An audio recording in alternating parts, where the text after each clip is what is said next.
Dignitaries, professionals, guests, and delegates, I, C.S. Sagar Tripathi, Master of Ceremony for today's event, feels privileged to extend my warm welcome to all present here. First of all, I request everyone to please make your sitting arrangements following COVID protocols. Please leave one seat blank, and also I request everyone to kindly switch off your mobile phones or put them on silent mode. I repeat, I request everyone to kindly switch off your mobile phones or put them on silent mode. Okay. Uttar Pradesh, land of unlimited opportunities. Uttar Pradesh, land of unlimited opportunities. I would like to begin with saying, जहर में डूबे हो तो इधर मत आना, जहर में डूबे हो तो इधर मत आना, ये वो बस्ती है जहां प्यार किया जाता है. This defines UP, a land of opportunities, a land of love, a land of brotherhood. क्योंकि हम लखनऊ में हैं, तो लखनऊ की इस मधुमस्त शाम में एक बार फिर से तहे दिल से आपका हार्दिक स्वागत और अभिनंदन. Today we all are assembled here to listen to our keynote speaker Dr. Sudhanshu Trivedi ji, National Spokesperson of BJP and Member of Parliament Rajya Sabha. He will be arriving soon. But before he arrives, to begin with, I would like to introduce in front of you one of our professional brother, guide, C.S. Sudeep Kulshes ji. He has written a song on UP. So he will be presenting his song. I would like to welcome Sudeep sir. Please come forward.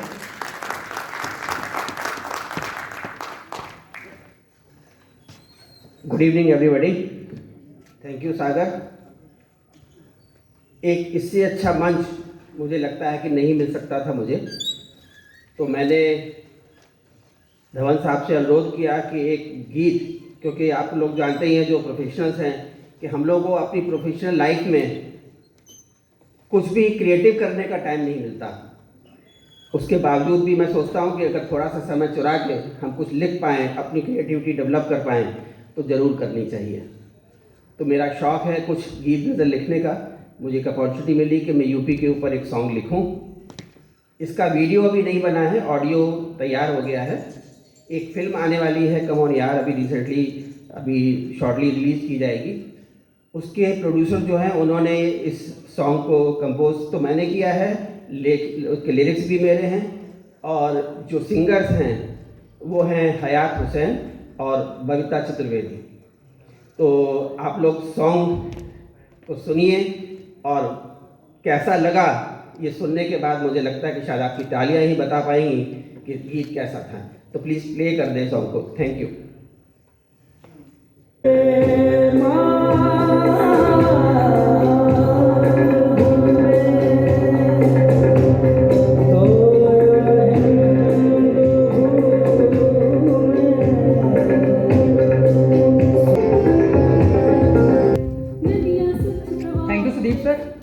Thanks for the wonderful presentation and a wonderful song. A huge round of applause for Sudeep sir. अभी मुझे यहाँ खड़े होके हम सबके प्रेरणा स्रोत आदरणीय अटल जी की कुछ पंक्तियां याद आई, तो आपके सामने रखना चाहूँगा. 15 अगस्त का दिन कहता आज़ादी अभी अधूरी है, सपने सच होने बाकी है, रवि की शपथ न पूरी है. जिनकी लाशों पर पग धरकर आज़ादी भारत में आई है, अब तक खाना बदोश गम की काली बदली छाई. कलकत्ते के फुटपाथों पर जो आंधी पानी सहते हैं, उनसे पूछो 15 अगस्त के बारे में क्या कहते हैं. हिंदू के नाते उनका दुख सुनते तुम्हें लाज नहीं आती, जो सीमा के उस पार चलो सभ्यता जहां कुछ ली जाती. इंसान जहां बेचा जाता ईमान खरीदा जाता है, इस्लाम सिसकियां भरता है, डॉलर मन में मुस्काता है. भूखों को गोली, नंगों को हथियार पिनाए जाते हैं, सूखे कंठों से जेहादी नारे लगवाए जाते हैं. लाहौर, कराची, ढाका पर मातम की है काली छाया, पख्तूनों पर गिलगित पर है गमगीन गुलामी का साया। बस इसीलिए तो कहता हूँ आज़ादी अभी अधूरी है। कैसे उल्लास मनाऊं मैं, थोड़े दिन की मजबूरी है। एंड अगली लाइन आप लोगों के दिल को छुएगी। दिन दूर नहीं खंडित भारत को पुनः अखंड बनाएंगे। दिन दूर नहीं खंडित भारत को पुनः अखंड बनाएंगे। गिलगित से गारो पर्वत तक आज़ादी पर मनाएंगे। उस स्वर्ण दिवस के लिए आज से कमर कसें बलिदान करें। जो पाया उसमें खो ना जाए, जो खोया उसका ध्यान करें। A huge round of applause to our inspirational Atal ji. Now I'd like to call Lucknow की आन बान शान CMA Hemendra Soni sir for his words of wisdom.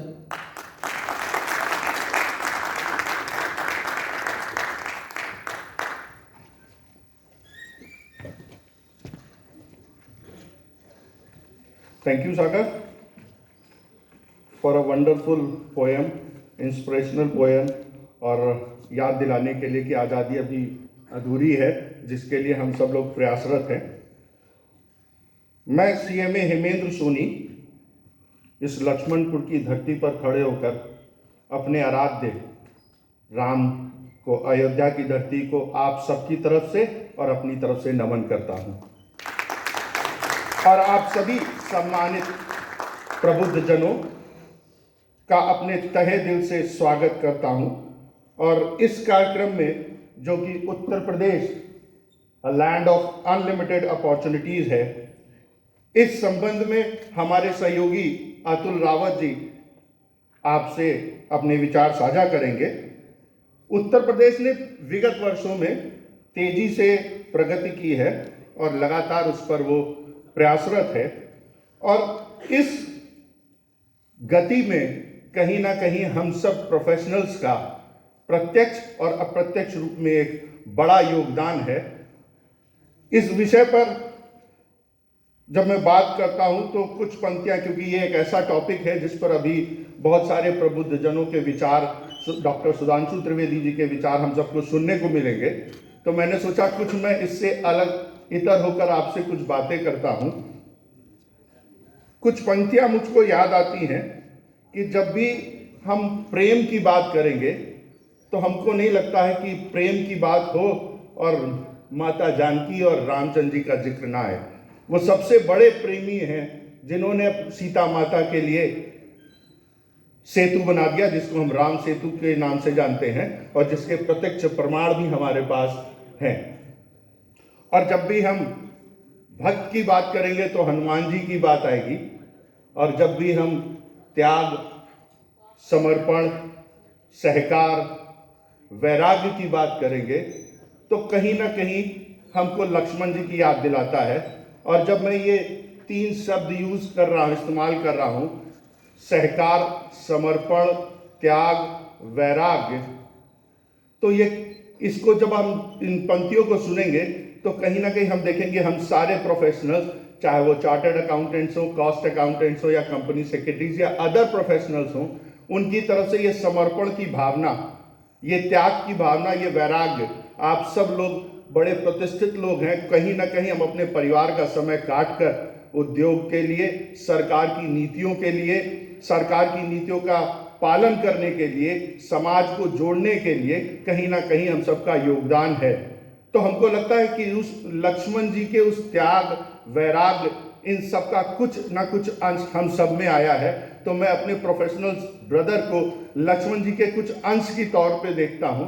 और सब जगह लिखा गया, राम जी के बारे में बहुत लिखा गया, हालांकि उनके बारे में लिख पाना नामुमकिन है, माता जानकी के त्याग को लिख पाना नामुमकिन है, लेकिन फिर भी कहीं ना कहीं लक्ष्मण जी के बारे में थोड़ा कम हमने जाना। उनका व्यक्तित्व और बहुत विशाल है, और वो कहीं ना कहीं लक्ष्मण जी की कुछ अंश हम सब में भी हैं। तो उन पंक्तियों को मैं आपके सामने रखकर अपना स्थान ग्रहण करूंगा। हम सभी जानते हैं कि रामचंद्र जी सूर्य के अवतार थे, और इसीलिए उनको सूर्यवंशी कहा जाता था। और लक्ष्मण जी का कोई वचनबद्धता रामचंद्र जी के साथ नहीं थी, बट वो एक प्रेम था, और वही प्रेम वो प्रोफेशनल्स का इंडस्ट्रीज वालों के साथ, गवर्नमेंट के साथ, सभी लोगों के साथ रहता है। तो वो कुछ पंक्तियां हैं जिनको मैं आपके सामने रखना चाहूंगा, और मैं उतना अच्छा हो सकता हो ना गा पाऊं, लेकिन एक कोशिश है। तो आपकी तालियां मिलेंगी तो मुझको लगेगा कि शायद मैं कुछ आगे शो कर सकूंगा। एक जन्म में 100 जन्म की रीतियां निभाई थी, जिसने सूर्य के लिए भी छतरियां उठाई थी। ये लक्ष्मण जी हैं जिन्होंने रामचंद्र जी के लिए छतरियां उठाई कि जितनी भी उनके ऊपर मुसीबतें आएंगी उन सबको हम कवर अप करेंगे। और हमारे प्रोफेशनल ब्रदर्स, हम सब लोग मिलकर भी यही काम करते हैं, इंडस्ट्रीज के लिए, क्लाइंट के लिए, गवर्नमेंट के लिए छतरी का काम करते हैं। तो एक जन्म में 100 जन्म की रीतियां निभाई थी, जिसने सूर्य के लिए भी छतरियां उठाई थी। सब कसौटियां लखन ने स्वयं ही बनाई थी। जब मैं कसौटियों की बात कर रहा हूं तो हम ही प्रोफेशनल्स हैं जो गवर्नमेंट की पॉलिसीज में मदद करते हैं, रेगुलेटरी फ्रेमवर्क करते हैं, कभी स्टैंडर्ड्स बनाते हैं, और वो सभी हमको ही फॉलो करनी होती हैं। तो सब कसौटियां लखन ने स्वयं ही बनाई थी, जो ठोकरे न लगे राम को वो ठोकरे भी खाई थी, वो ठोकरे भी खाई थी। और इन शब्दों के साथ मैं अपने वाणी को विराम देता हूं और आप सबका तहे दिल से स्वागत, अभिनंदन, नमन करता हूं कि आप सब लोगों ने अपना समय निकालकर यहां पर आए। अब मैं पोडियम सागर जी को हैंड ओवर करता हूं। Thank you Sagar for giving me opportunity to interact with the intellectuals. Thank you so much. Thank you Hemendra sir. Hemendra sir, ये 2 लाइनें आपके लिए। अशकों से, सदमों से, जख्मों से मिलता है साहब, सबक जिंदगी का कहाँ 2-4 किताबों में मिलता है। Now I'd like to call CS Atul Kumar Rawat sir, Chairman Lucknow Chapter of NIRC of ICSI. Please give his words of wisdom.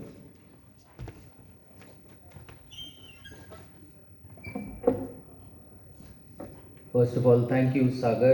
Can we have a huge round of applause for our host for the evening, who has been managing the whole event so tirelessly.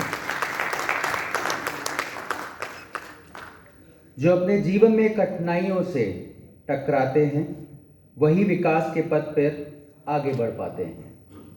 Greetings and salutations, ladies and gentlemen.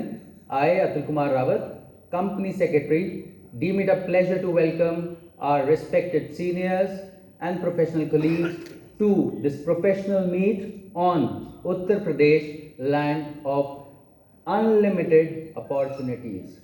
नमस्कार देवियों सज्जनों, आप सभी का बहुत बहुत स्वागत है आज के इस कार्यक्रम में।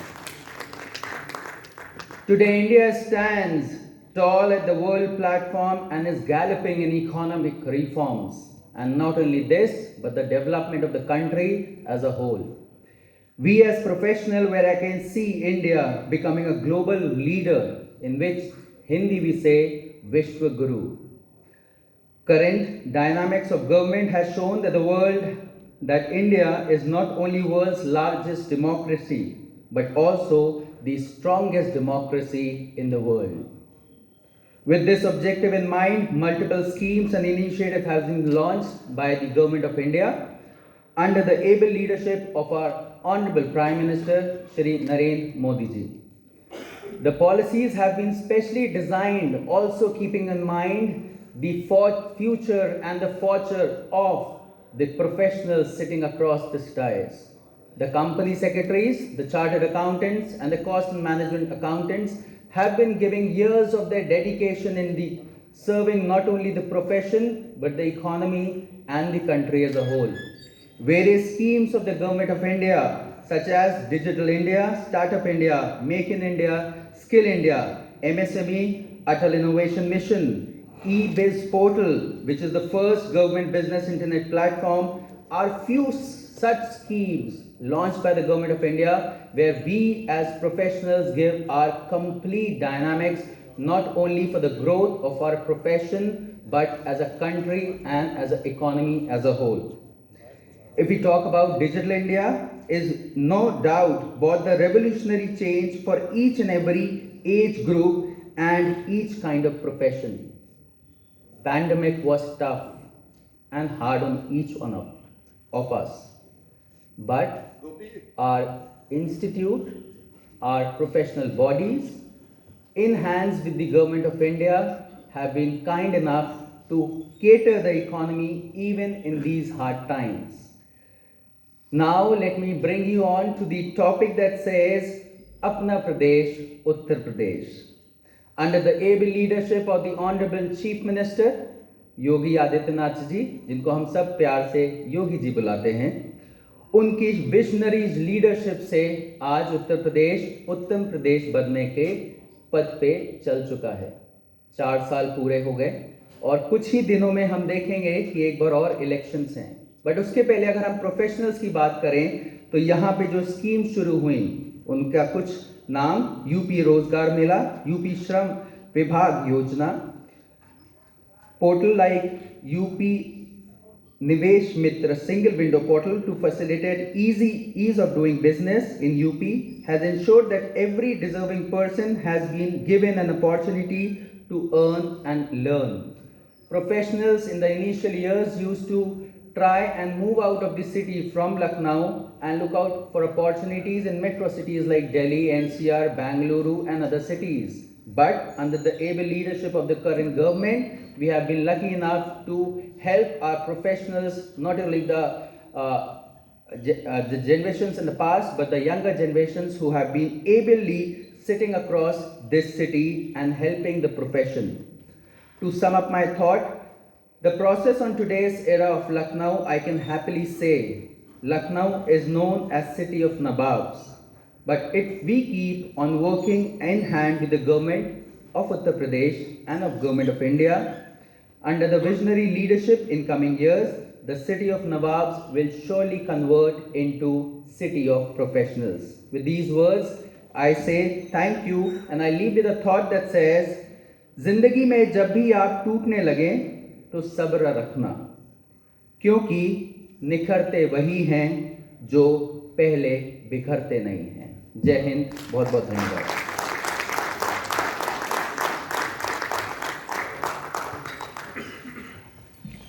Thank you Atul Rawat sir. अब ऐसा तो हो नहीं सकता कि हेमेंद्र सर के लिए 2 लाइन बोली और आपके लिए ना बोली जाए, तो आपके लिए 4 बोलेंगे। राहत इंदौरी साहब ने लिखा है, मेरी नज़र के हवाले बदलती रहती है, मेरी नज़र के हवाले बदलती रहती है, मुसाफिरत मेरे ख्याले बदलती रहती है। ऐ ज़िंदगी मैं तुझे कब तक बचा के रखूँगा, ऐ ज़िंदगी मैं तुझे कब तक बचा के रखूँगा, ये मौत रोज़ निवाले बदलती रहती है। बड़ी अजीब है ये दुनिया तवाइफों की तरह, बड़ी अजीब है ये दुनिया तवाइफों की तरह, हमेशा चाहने वाले बदलती रहती है। खुदा बचाए हमें मजहबी सियासत से, खुदा बचाए हमें मजहबी सियासत से, ये खेल खेल में पाले बदलती रहती है। उम्मीद, a ray of hope, you all know, उम्मीद रोज़ वफादार खादिमा की तरह, उम्मीद रोज़ वफादार खादिमा की तरह तसल्लियों के प्याले बदलती रहती है। और हमारी आरज़ू मासूम लड़कियों की तरह, हमारी आरज़ू मासूम लड़कियों की तरह सहेलियों के दुशाले बदलती रहती है।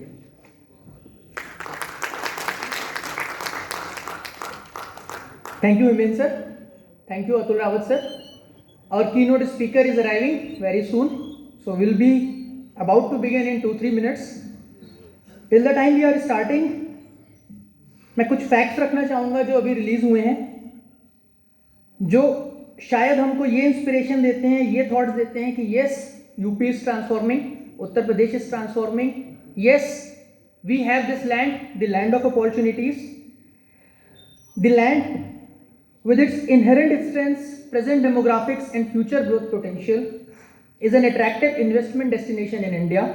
The state of Uttar Pradesh, that ranks second in India for enabling ease of doing business and offers attractive policies committed to provide timely clearances to business in the state. Most important, it is that it is providing it in a safe and secure industrial environment. Let me tell you, this is India's third largest economy in terms of state. It is growing at 7% CAGR. Uttar Pradesh has contributed 8% to national GDP, 23% to per capita income. It is fifth rank amongst landlocked states on export. Highest SME share in India, that is 14.2%. It has the high demographic advantage as well, because it is the most populous state in India that contains 17% of India's total population. Also, we must be amazed to listen that it contains the youngest workforce, जिसका हमारे prime minister साहब अक्सर जिक्र करते हैं. And as the youngest workforce, UP contribute 56% of total population. It has second highest number of universities in India, the highest number of colleges in India, third highest number of business schools in India, world-class institutions like IIT Kanpur, IIT BHU, IIM Lucknow, IIIT Allahabad. UP is strategically located with seamless access to East, West and Central India. It has the largest railway network in India with around 16,000 km of total track, the second highest network of national highways, and with the transforming expressways UP is developing, it is becoming number one state across pan-India in terms of expressways. State-of-art expressways of more than 1800 kilometers, including Agra-Lucknow Expressway, Yamuna Expressway, the recently inaugurated Purvanchal Expressway, the upcoming Bundelkhand Expressway, Ganga Expressway and on other link expressways, for seamless connectivity to eastern and southern exporting hubs. 57% of Amritsar-Kolkata Industrial Corridor, AKIC, and 8.5% of Delhi-Mumbai Industrial Corridor, catchment area in UP intersecting at Greater Noida. Region poised to emerge as largest logistics hub in North India. One of India's largest international airport coming at Jewar, we all know. Currently it has 7 airports. India's first inland waterway is about to begin in UP. It has an enabling business climate, second rank in ease of doing business financial year 19, and it has made a jump of 12 positions in last 2 years. So that shows the potential of UP. So a huge round of applause for Uttar Pradesh. With schemes like Nivesh Mitra, it's one of India's largest digital single window clearance platform. So I guess UP is transforming, and with UP, we all are transforming. It has 166 total services, 20 plus departments integrated, and more than 20,000 acres of ready to allot land bank for industrial use. Government has procured and government has made available 20,000 acres of ready to allot land for industrial use. So these facts and figures just simply denote what UP is, what UP can, and what we in a UP can. So yes, UP is a land of opportunities, and these opportunities is for the residents of Uttar Pradesh, me and you, right? A huge round of applause for UP. Some more facts. Growth in state budget. State budget of 21-22 for Uttar Pradesh increased by 20% over 19-20. The state government has proposed rupees 5,50,271 crores, $75.80 billion for various sectors in 21 and 22. UP has also emerged as a leading tourist destination. In 2019, domestic tourist arrival in the state was around 535.8 million, second in the country out of all. Foreign tourist arrival crossed 4.74 million, third highest in the country.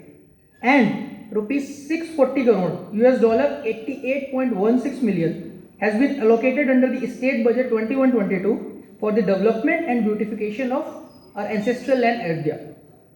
Also, UP has the strongest horticulture base.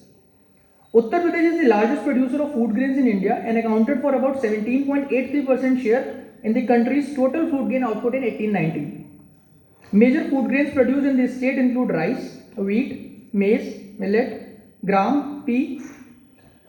With overall vegetable production of 278,278,000 tons, the state remains largest producer of vegetables in India. Pulses production in the state stood at 2 2,208,000 tons in 17-18 and 660.7 tons under Kharif season in 18-19. With this, we have the moment we all are eagerly waiting for. I request Dr. Sudhanshu Trivedi ji to kindly grace the dais. I request Pawan Dhawan sir to please accompany Sudhanshu Trivedi ji.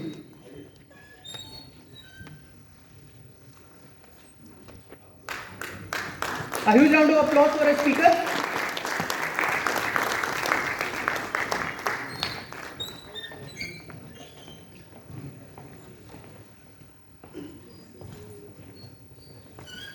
Lucknow की इस मधमस्त शाम में हम सुधांशु जी का स्वागत कर रहे हैं। तालियों की गड़गड़ाहट रुकनी नहीं चाहिए। Now I would like to call Shri Mukesh Sharma ji, अध्यक्ष लखनऊ महानगर, to kindly grace the dais and request Hemant Soni sir to please accompany.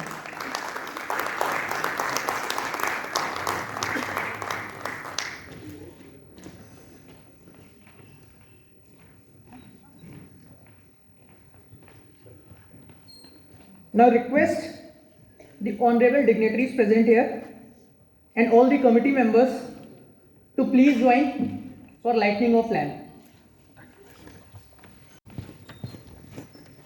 देखी है खिजा की बेरहमी, वीरान गुलिस्ता देखा है। देखी है खिजा की बेरहमी, वीरान गुलिस्ता देखा है। जलते हुए जंगल देखे हैं, सूखा हुआ चश्मा देखा है। वैसे तो तजुर्बे की खातिर नाकाफी है या उम्र, मगर मैंने तो जरा से अरसे में मत पूछो क्या क्या देखा है।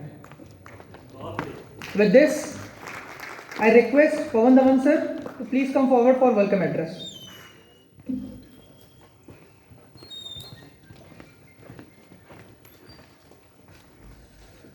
धन्यवाद सागर।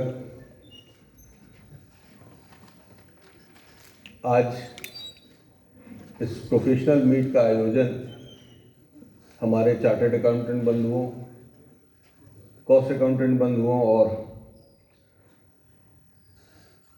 कंपनी सेक्रेटरी बंधुओं का एक संयुक्त प्रयास रहा और कोशिश की गई कि हम लोग ऐसा प्रोग्राम का आयोजन करें जो पॉलिटिकल ना हो और जहां पर हम अपने चहेते लीडरान से डायरेक्ट और 1-to-1 संवाद स्थापित कर सकें। हम वहाँ पे एक भीड़ की तरह ना रहें, हम एक रियल पार्टिसिपेंट की तरह रहें।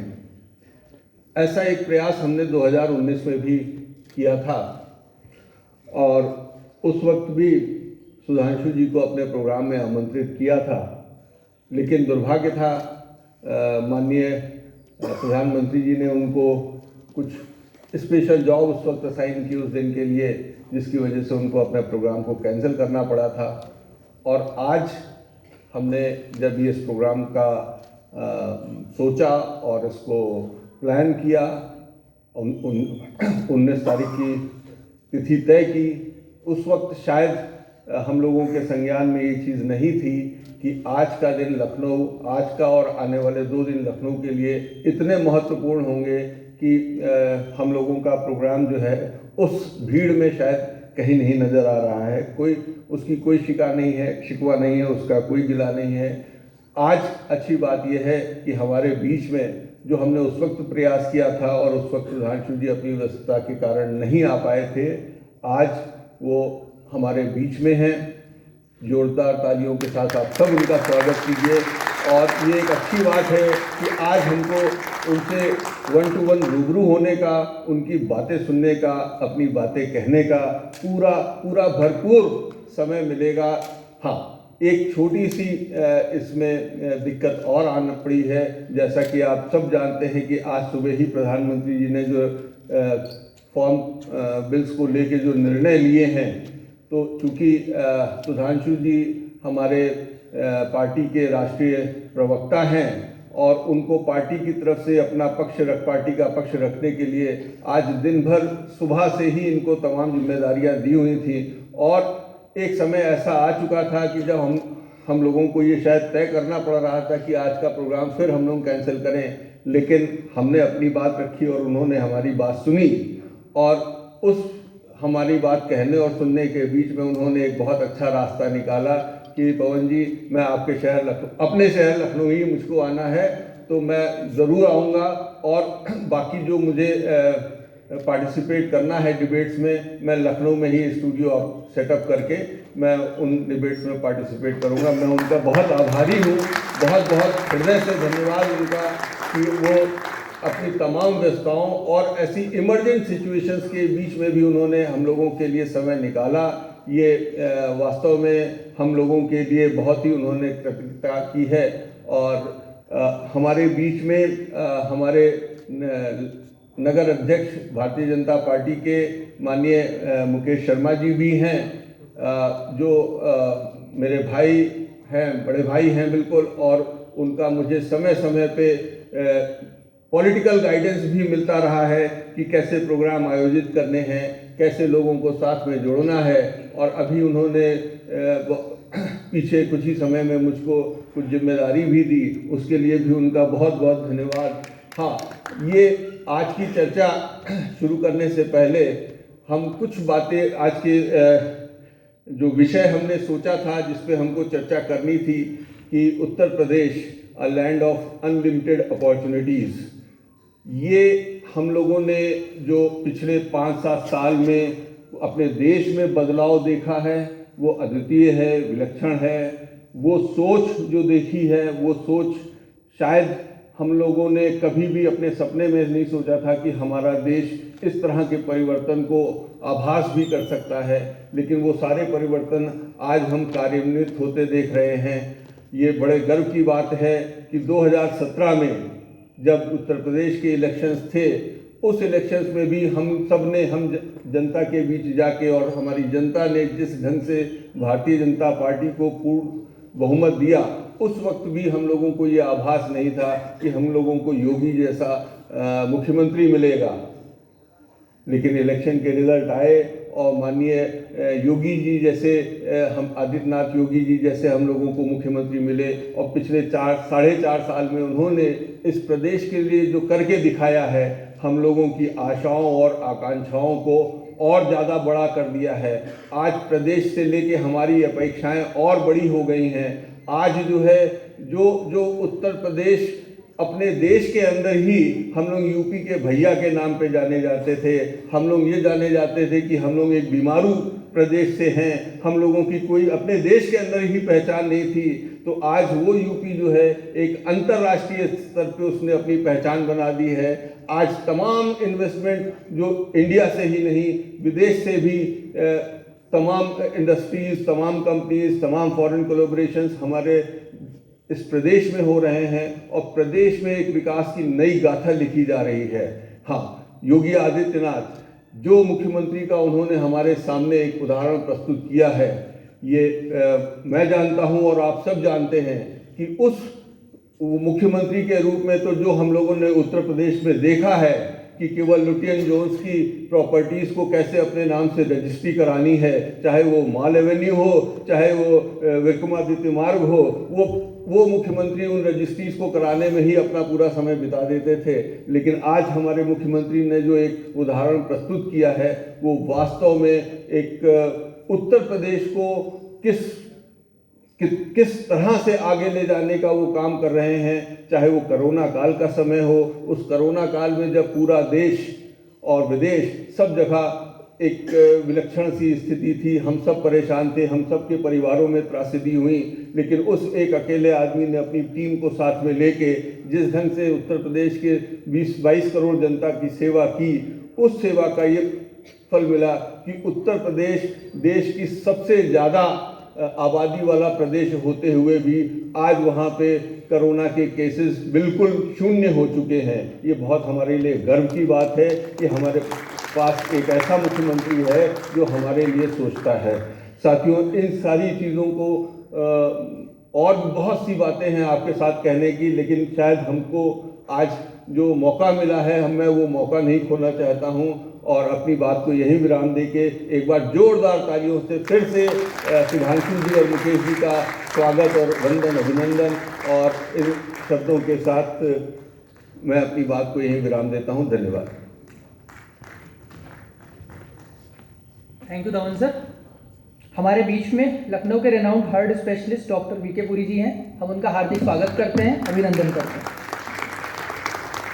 हमारे लखनऊ महानगर के अध्यक्ष, प्रखर वक्ता, मुखर प्रवक्ता, कर्मठ एवं जुझारू माननीय मुकेश शर्मा जी हम लोग के बीच में हैं। So I would like to call Mukesh Sharma ji for his words of wisdom.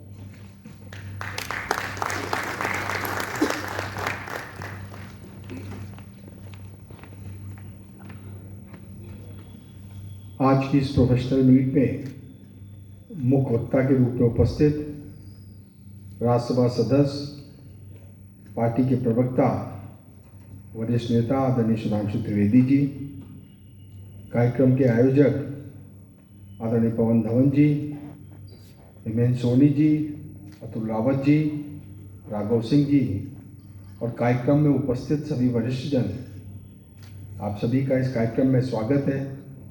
मैं सबसे पहले आप सबसे आग्रह करूंगा कि आज मुख्य वक्ता के रूप में जिन्होंने हम सबको अपने व्यस्ततम समय में से समय दिया है, मैं आग्रह करूंगा आदरणीय सुधांशु त्रिवेदी जी के लिए जोरदार तालियों से स्वागत और अभिनंदन कीजिए।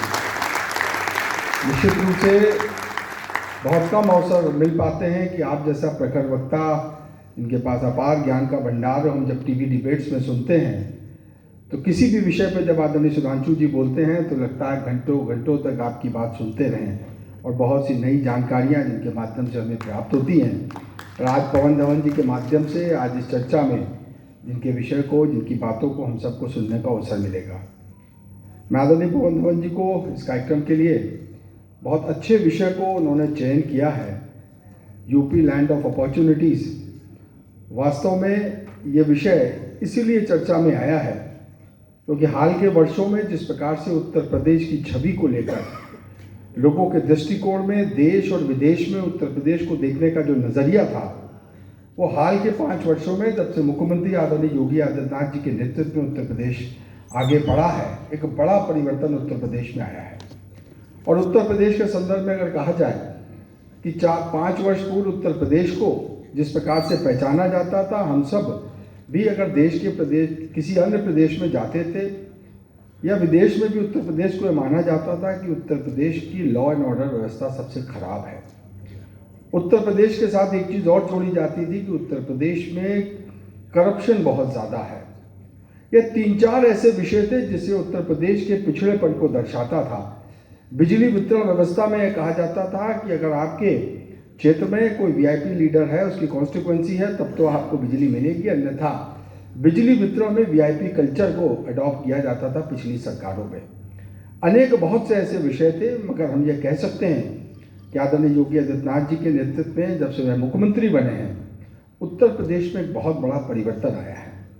और हमने इस बात को एहसास किया है, पूरा देश इस बात का अनुभव कर रहा है कि जिस प्रकार से लॉ एंड ऑर्डर में इतना बड़ा परिवर्तन कि आज जितने भी माफिया, जितने गुंडे जो उत्तर प्रदेश में थे, वो या तो जेल में है या उत्तर प्रदेश से बाहर है।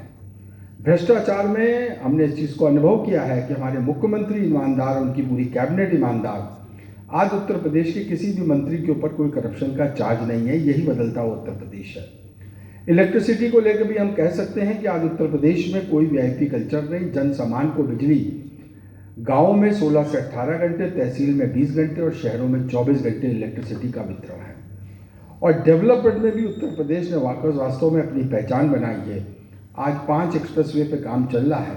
हमने देखा अत्यंत महत्वपूर्ण एक्सप्रेसवे, पूर्वांचल एक्सप्रेसवे, जो अभी माननीय प्रधानमंत्री जी ने और मुख्यमंत्री जी ने उत्तर प्रदेश की जनता को समर्पित किया है पिछले सप्ताह। बुंदेलखंड एक्सप्रेसवे उत्तर प्रदेश में तेजी से जिसका कार्य पूर्णता की ओर है। और गंगा एक्सप्रेसवे, 1600 किलोमीटर का गंगा एक्सप्रेसवे मेरठ से लेकर प्रयागराज तक, और 2 लिंक एक्सप्रेसवे गोरखपुर और बलिया का। ऐसे 5 एक्सप्रेसवे का काम उत्तर प्रदेश में एक साथ चल रहा है। ये भी अपने आप में एक अनूठा उदाहरण है। आज उत्तर प्रदेश की चर्चा विकास के रूप में की जाती है। हमने इस बात का अनुभव किया और हम सब देख रहे हैं कि आज उत्तर प्रदेश में एशिया का सबसे बड़ा एयरपोर्ट, जेवर एयरपोर्ट, जिसका बहुत जल्द शिलान्यास होने वाला है, वह भी इसी उत्तर प्रदेश में जेवर में बनना शुरू होने वाला है। अनेक उपलब्धियां आज उत्तर प्रदेश के खाते में हैं। चाहे कोरोना के संकट काल में जिस प्रकार से माननीय मुख्यमंत्री जी ने इस आपदा को, इस संकट को, जनता को उभारने का काम किया, कोरोना को कंट्रोल करते हुए और आज हम वैक्सीनेशन की बात करते हैं तो देश भर में सबसे फास्टेस्ट वैक्सीनेशन इसी उत्तर प्रदेश में चल रहा है। और मैं अगर बात करूं पूरे उत्तर प्रदेश की और साथ साथ अब क्योंकि हम लखनऊ में बैठे हैं तो लखनऊ में हमारे सांसद और देश के रक्षा मंत्री उन्होंने इस उत्तर प्रदेश की राजधानी में भी वास्तव में कुछ ऐसे काम हैं जिसको हम कह सकते हैं जो आउटर रिंग रोड हमारे 104 किलोमीटर का बन रहा है, यह पूरे देश भर में अगर चर्चा हो तो लखनऊ में ये अपने आप में एक अलग आउटर रिंग रोड 104 किलोमीटर का और डिफेंस कॉरिडोर यहाँ आ रहा है। तो अगर बात की जाए पूरे लखनऊ या पूरे प्रदेश की, एक बदलता हुआ उत्तर प्रदेश है, एक अपार संभावना लेता हुआ उत्तर प्रदेश है। इस पे आज हम लोगों को आदरणीय सुधांशु जी के बातों को सुनना है। हम सब इंतज़ार करेंगे उनकी बातों के लिए। मैं उनके बीच में और आपके बीच में बाधा न बनते हुए मैं एक बार आदरणीय मुख्य वक्ता जी का मैं हृदय से आभार प्रकट करता हूँ। आदरणीय पवन धवन जी को और उनकी पूरी टीम को बधाई देता हूँ कि आज उन्होंने एक प्रयास किया कि सबसे चर्चा के बीच में इस विषय पे चर्चा हो, संवाद हो और हम सब और भी हम सब की जानकारी बढ़े। इसके लिए मैं पवन धवन जी को पूरी टीम को बधाई देते हुए और आप सब इस बड़ी संख्या में यहाँ उपस्थित रहें, आप सबका अभिनंदन करते हुए मैं अपनी बात समाप्त करता हूँ। बहुत बहुत धन्यवाद, बहुत बहुत धन्यवाद।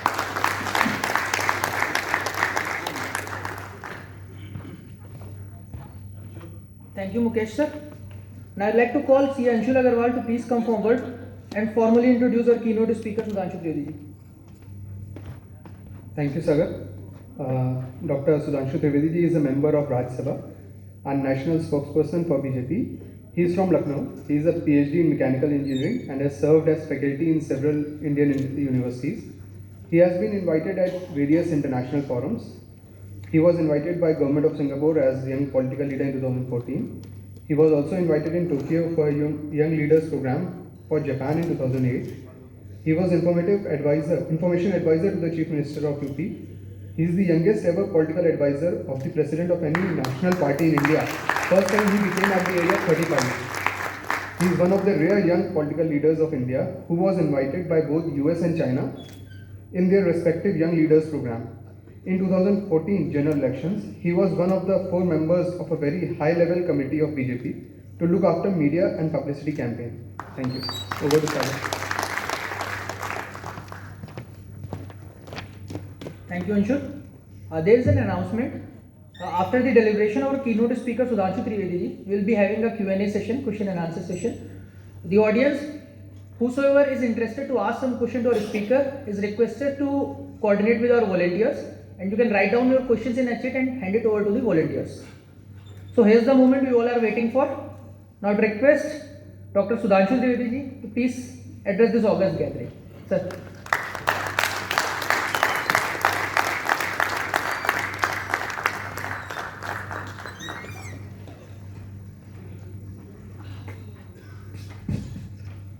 मंच पर विराजमान भारतीय जनता पार्टी के महानगर अध्यक्ष मुकेश शर्मा जी, पवन धमन जी, हेमेंद्र सोनी जी, अतुल रावत जी, राघव सिंह जी, प्रखर रस्तोगी जी और सागर जी और इस सभागार में उपस्थित सभी गणमान्य अतिथियों,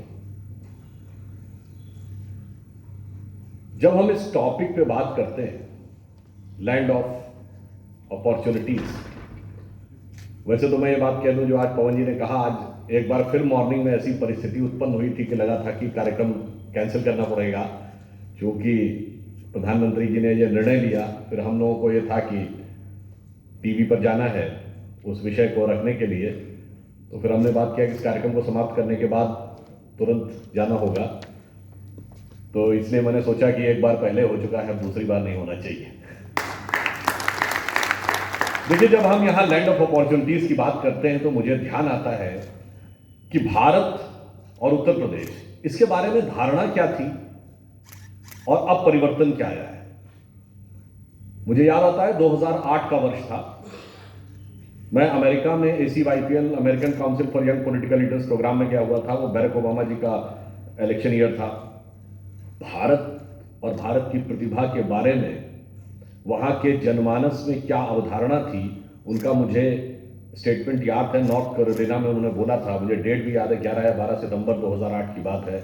उन्होंने कहा था, we have to make our children work hard as we have to compete with Beijing and Bangalore. अर्थात भारत की प्रतिभा को लेकर यह धारणा थी कि अपने बच्चों को मेहनत करानी होगी, वरना मुकाबला बीजिंग और बेंगलोर से है। मगर 2013 जुलाई में जब हम वहां गए तो एक ऐसा वातावरण था कि एक जमाने में जब अटल जी की सरकार थी और इस प्रकार की चर्चाएं विश्व के क्षितिज पर होती थी कि this is the success story of India, 2013 जुलाई में एक ऐसा वातावरण बना हुआ था कि as if the success story of India is over.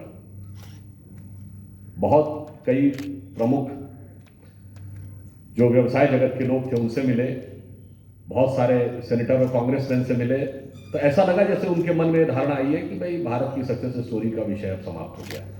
परंतु हम लोगों ने उनको विश्वास दिलाया, the success story of India is not over, the success story of India is waiting for BJP to come into power. और आपने देखा 2014 में जब प्रधानमंत्री श्री नरेंद्र मोदी जी ने इस देश की बागडोर संभाली तो परिवर्तन क्या आया। ये जनादेश सिर्फ सरकार परिवर्तन के लिए नहीं था, एक व्यवस्था और विचार में परिवर्तन के लिए भी था। और परिवर्तन क्या आया, देखिए मैं मानता हूं कि कोई भी सरकार आकर जब काम करती है तो 3 प्रकार के काम होते हैं। एक प्रकार के वो काम जो पिछली सरकारें भी कर रही थी, हमने भी किया, सड़क बनवाना, बिजली, पानी, उनसे बेहतर किया, उनसे अच्छी गति से किया, अच्छी दक्षता के साथ किया, और जैसा कि अभी मुकेश जी ने बोला, बगैर किसी भ्रष्टाचार के आरोप के किया।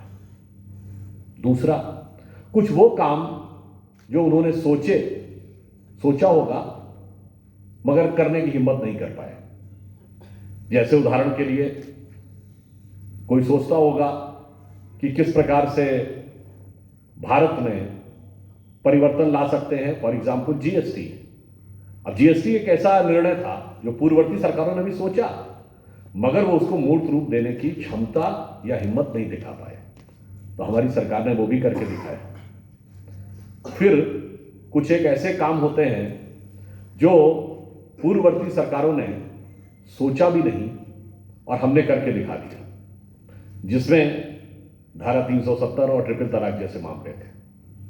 पर कुछ काम ऐसे होते हैं जो भारत के विकास से जुड़े हुए थे, जो शायद पिछली सरकारों की कल्पना में भी नहीं आए। उदाहरण के लिए, अगर इंडिया को एक बड़ा इकोनॉमिक सुपर पावर बनना है तो first and foremost requirement is power. अब जब हम अपनी ऊर्जा की आवश्यकता के बारे में विचार कर रहे थे, और पावर आने वाले टाइम में क्या था, क्लीन एनर्जी, क्लीन पावर,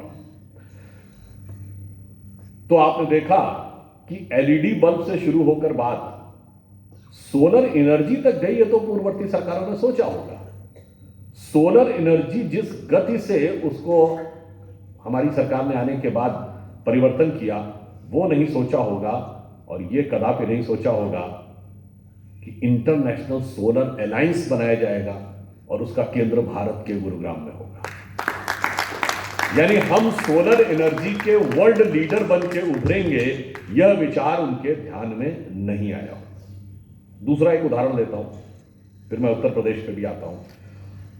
अब हमारे देश को देखें तो देश के भिन्न भिन्न अंचलों की भिन्न भिन्न समस्याएं हैं, और उन समस्याओं में भिन्न भिन्न संभावनाएं हैं। उदाहरण के लिए, देश का जो पश्चिमी हिस्सा है, जिसमें गुजरात और राजस्थान का क्षेत्र आता है, यहां पानी की कमी है। वहीं पूर्वी हिस्सा जो है, जहां बंगाल है, बिहार है, असम है, उड़ीसा है, यहां पानी प्रचुर मात्रा में है। पश्चिमी हिस्से में पानी की कमी है, ये एक चुनौती है। पूर्वी हिस्से में पानी प्रचुर मात्रा में है, मगर दूसरी चुनौती है कि वहां बाढ़ की संभावना है। अब इस चुनौती में संभावना क्या देखनी है, तो पश्चिमी हिस्से में हमने कहा कि हम सोलर पावर का प्रयोग करेंगे, क्योंकि सूर्य तो प्रचुर मात्रा में है। यदि पूर्वी हिस्से में नदियों के पाट चौड़े हैं, बाढ़ की संभावना है, तो वहां ड्रेजिंग करके इनलैंड वाटरवेज यानी जल मार्ग के द्वारा परिवहन की व्यवस्था क्यों नहीं हो सकती। और आपने देखा कि हमारी सरकार आने के बाद हल्दिया से वाराणसी तक पहली बार जल मार्ग के द्वारा परिवहन हुआ, जो सड़क या रेल के द्वारा कम से कम 1/8 या 1/10 कॉस्ट आती है। अब ये कुछ ऐसी चीज थी जो शायद दूसरे लोगों के ध्यान में नहीं आई होगी। इसलिए मैंने कहा कि यह जनादेश जब परिवर्तन के लिए दिया गया था तो इसमें वो कार्य भी थे जो पिछली सरकारें कर रही थी, वो कार्य भी थे जो करने की सोच रही थी, पिछली सरकारें कर नहीं पाई, और वो कार्य भी थे जो वो सोच ही नहीं पाई। अब आप देखिए, जब उत्तर प्रदेश के बारे में आते थे तो याद करिए उत्तर प्रदेश के बारे में किस प्रकार की छवि बनी हुई थी हमारी सरकार आने से पहले। मैं आपको एक याद दिलाता हूँ, याद करिए, वो 15-20 साल पुरानी एक फिल्म थी कंपनी, जिसमें मुंबई के अंडरवर्ल्ड पे बनी हुई है, और उसमें मुंबई का कमिश्नर क्या बोल रहा है कि आजकल जो किलिंग हो रही है उसमें किलर्स को आइडेंटिफाई करना बड़ा मुश्किल है। फिर एक सीन दिखाया जाता है कि एक आदमी आ रहा है, एक को पैसे दे रहा है और कुछ रिवॉल्वर दे रहा है, गोली चलती है, एक की हत्या हो जाती है, फिर वो एक लड़का बैग टांगे हुए बस में चढ़ रहा है, और फिर क्या दिखाया जाता है, आजमगढ़ 500 किलोमीटर्स। ये छवि उत्तर प्रदेश की बनाकर रखी गई थी। अचानक पता चलता था कि कहीं पर कोई धमाके हुए, पता चला उनके आरोपियों का कनेक्शन आजमगढ़ या गाजीपुर के किसी गांव से। इस प्रकार की छवि बनी हुई थी। इस छवि का विकास के साथ क्या संबंध है, हम सभी जानते हैं। विकास के लिए जो पहली फर्स्ट एंड फॉरमोस्ट संभावना है या आवश्यकता है वो क्या है, सुरक्षा। यदि लॉ एंड ऑर्डर ही सही नहीं होगा तो आप कितने भी अच्छी प्रकार की संसाधनों की उपलब्धता सुनिश्चित करा दीजिए, विकास नहीं हो सकता। दूसरी आवश्यकता क्या है, इंफ्रास्ट्रक्चर। लॉ एंड ऑर्डर और इंफ्रास्ट्रक्चर, कानून व्यवस्था और आधारभूत संरचना, दो सबसे अधिक महत्वपूर्ण चीजें थी, और अपार संभावनाओं से युक्त यह प्रदेश इन दो कारणों से अपनी वांछित गति को पाने में सफल नहीं हो पा रहा था। तो हमारी सरकार ने आने के बाद सबसे पहले तो उत्तर प्रदेश की छवि को बदलने का प्रयास किया, और आपने देखा कि कानून व्यवस्था की स्थिति में अभूतपूर्व परिवर्तन हुआ, और आज स्थिति यह है कि बाकी बातों के ऊपर सबके अपने अलग अलग दावे हो सकते हैं। जितने भी प्रकार के अपराध हैं, डकैती, लूट जैसे चीज़ों में 66% की कमी आई, अपहरण जैसी चीज़ों की संख्या बहुत कम हो गई, संगठित अपराध की स्थिति में बहुत कमी आई, और पहली बार एक ऐसी सरकार आई जिसने कि माफियाओं की संपत्तियों का भी अधिग्रहण किया। 1886 करोड़ रुपए की माफियाओं की संपत्ति का अधिग्रहण किया। यह सिर्फ आंकड़ा नहीं है, ये विचार का प्रतीक है। इस सरकार की सोच में यह बदलाव आया कि अब कानून का राज पूरी तरीके से प्रदेश में स्थापित हुआ, जो विकास या आर्थिक विकास की पहली सीढ़ी थी। अब दूसरी बात, इंफ्रास्ट्रक्चर। जब इंफ्रास्ट्रक्चर की बात आती है तो अभी आपने देखा होगा उत्तर प्रदेश के, विशेषकर पश्चिमी उत्तर प्रदेश में तो फिर भी स्थिति थोड़ी ठीक थी, परंतु पश्चिम से ही अगर हमने शुरू करें तो याद करिए, मेरठ और दिल्ली का एक्सप्रेसवे हमारी सरकार आने के बाद बना, और अभी आपने देखा कुछ दिन पहले ही, 2-3 दिन पहले ही पूर्वांचल एक्सप्रेसवे का उद्घाटन हुआ, और आज प्रधानमंत्री जी बुंदेलखंड में हैं। ये बुंदेलखंड और पूर्वांचल दो ऐसे क्षेत्र थे जो कि इंफ्रास्ट्रक्चर के मामले में वहां से तो लखनऊ ही आना अच्छी खासी दूरी महसूस होती थी, और दिल्ली तो बहुत दूर नजर आती थी। तो वहां पर जिस प्रकार की एक्सप्रेसवे और सड़कों का जाल अब बन रहा है, वो जो सेकंड रिक्वायरमेंट है डेवलपमेंट की, उसकी तरफ सरकार ने एक ठोस कदम बढ़ाया, और इन्हीं प्रयासों का यह परिणाम था। अगर आप देखें तो उत्तर प्रदेश में एक सकारात्मक परिवर्तन आया, इन्वेस्टमेंट में एक परिवर्तन आया, इन्वेस्टमेंट में बढ़ोतरी हुई, उत्तर प्रदेश की जीडीपी में बढ़ोतरी हुई, जो लगभग 9 लाख करोड़ रुपए थी वह लगभग 20 लाख करोड़ रुपए के आसपास पहुंची। जो हमारी प्रति व्यक्ति आय थी जो 47,000 रुपए के आसपास थी, वो लगभग डबल होकर 94,000 रुपए के आसपास पहुंची। जो एमएसएमईज की संख्या 12 लाख से ऊपर पहुंच गई, और छोटे उद्योगों के निर्यात में भी भारी वृद्धि हुई। 38% की वृद्धि हुई एमएसएमईज के द्वारा होने वाले एक्सपोर्ट में। तो ये उत्तर प्रदेश में एक बदलाव की संभावनाएं के संकेत थे। अब आप कहेंगे कि साहब ये तो ठीक है, आपने एग्जिस्टिंग व्यवस्था को दुरुस्त करने का प्रयास किया और उसमें आपने सफलता भी हासिल की, पर यह बताइए कि अब आगे की संभावना क्या है। अब मैं आगे आपको बताना चाहता हूं कि अगर जो हम आज डिस्कस कर रहे हैं कि लैंड ऑफ अपॉर्चुनिटीज है, तो एक बहुत बड़ा निर्णय जिस तरह किसी का ध्यान नहीं जाता है हमारी सरकार ने लिया। आज अगर आपसे पूछें, आप सब लोग आर्थिक जगत के अच्छे जानकार हैं, सबसे ज्यादा भारत का फॉरेन एक्सचेंज रिजर्व किस चीज में व्यय होता है? पेट्रोलियम के आयात पर। और पेट्रोलियम में एक बहुत उपयोगी उसका जो अंश एथेनॉल से बनता है, जिसकी ब्लेंडिंग अगर पेट्रोल से की जाए तो हमारे पेट्रोलियम आयात की जो भी संख्या है वो बहुत कम हो सकती है। अभी तक 8.5% एथेनॉल की मिक्सिंग का प्रावधान है, जो 2023 तक बढ़कर 20% ब्लेंडिंग के प्रावधान करने का निर्णय हुआ है। इसका उत्तर प्रदेश से क्या है? एथेनॉल बनता है सबसे ज्यादा गन्ने से, जहां सबसे ज्यादा गन्ना पैदा होता है, शुगर केन। सबसे ज्यादा गन्ना उत्तर प्रदेश में पैदा होता है, और आज भी उत्तर प्रदेश एथेनॉल के उत्पादन में अब भारत का सबसे अग्रणी राज्य हो गया है। आप कल्पना करिए कि जब पेट्रोलियम में 20% ब्लेंडिंग व्यवहारिक रूप से आ जाएगी आने वाले कुछ वर्षों में, और उससे भारत को तो यह लाभ होगा कि हमारी 20% की विदेशी मुद्रा बचेगी, और उत्तर प्रदेश को यह लाभ होगा कि वो जो 20% का हिस्सा है उसमें सबसे बड़ा हिस्सा उत्तर प्रदेश का होगा। और उत्तर प्रदेश सरकार ने यह भी निर्णय लिया कि बगास के अलावा अब सीधे गन्ने से भी एथेनॉल बनाने की प्रक्रिया शुरू होगी। एक छोटी सी चीज है जिस तरफ किसी का ध्यान नहीं जाता। मैं एक दूसरा उदाहरण देना चाहता हूं, आप सबने ध्यान दिया होगा, जिसका उत्तर प्रदेश से भी ये लिंक।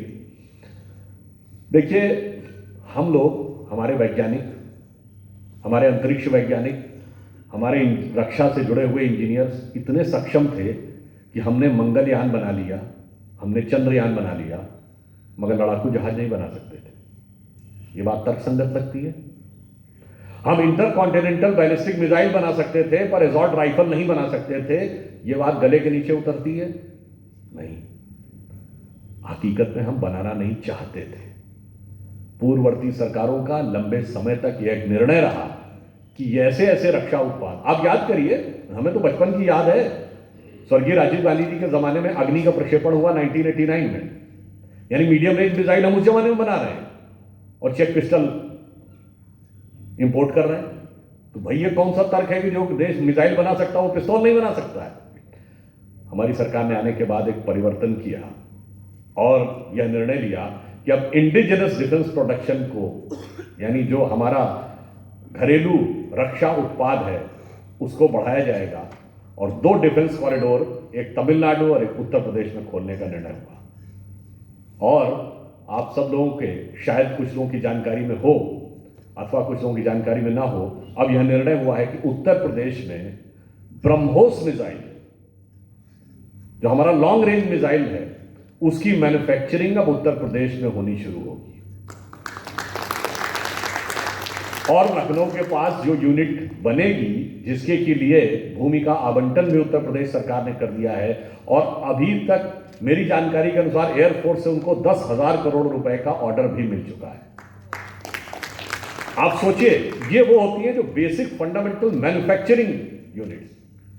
जैसा अभी धवन जी मुझे बता रहे थे कि मैन्युफैक्चरिंग में इधर एक सकारात्मक परिवर्तन आया है, तो मैं मानता हूं कि जो डिफेंस कॉरिडोर यहां पर बनने जा रहा है, जिसमें रक्षा से जुड़े उपकरणों का जिस प्रकार से उत्पादन होगा, और ब्रह्मोस जैसे मिसाइल की मैन्युफैक्चरिंग फैक्ट्री यहां पर बनेगी, तो मैन्युफैक्चरिंग सेक्टर में उत्तर प्रदेश में एक आमूलचूल परिवर्तन देखने को मिलेगा।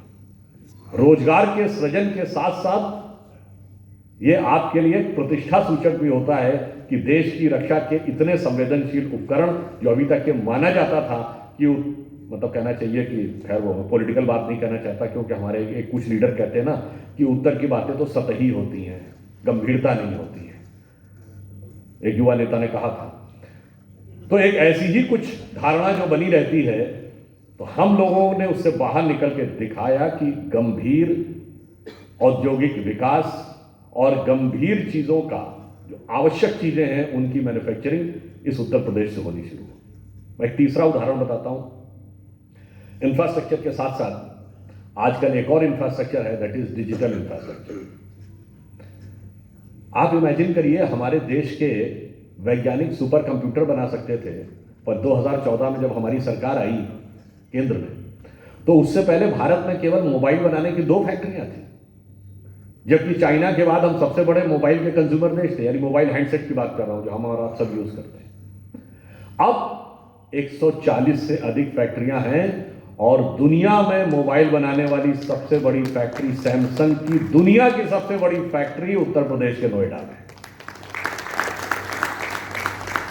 यानी ये 2 चीजें मैंने आपको उदाहरण बताया जिनको हाईटेक इंडस्ट्री कहते हैं, एक तरफ मिसाइल इंडस्ट्री और एक तरफ मोबाइल बनाने वाली।